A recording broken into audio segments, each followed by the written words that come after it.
എനിക്കായി കുരിശിൽ സ്വജീവൻ വെടിഞ്ഞ ഈശോയെ, അങ്ങയുടെ കുരിശ് എന്റെ രക്ഷാമാർഗമായി ഭവിച്ചെങ്കിലും ആ കുരിശ് അങ്ങേക്ക് നൽകിയതിനെ ഓർത്ത് ഞാൻ ഇന്നും മനം നൊന്ത് നീറുകയാണ്.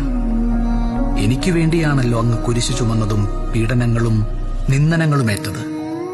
എന്നോടുള്ള സ്നേഹത്തെ പ്രതി മാത്രമാണല്ലോ അങ്ങ് മുറിയപ്പെട്ട മുഖത്തോടെ എന്നെ നോക്കി ചിരിക്കുന്നതും മനം നിറയെ ആശ്വാസം പകരുന്നതും. നല്ല ദൈവമേ, ജീവിതത്തിന്റെ സഹനവീഥികളിലൂടെ നടന്നു നീങ്ങുമ്പോൾ അങ്ങ് സഹനങ്ങളെ പ്രാർത്ഥനയോടെ ഏറ്റെടുത്തതുപോലെ എന്റെ ജീവിതത്തിലെ ചെറിയ സഹനങ്ങളെ സംയമനത്തോടെയും പ്രാർത്ഥനയോടെയും സ്വീകരിക്കുവാൻ എന്നെയും യോഗ്യനാക്കണമേ. ആമേൻ.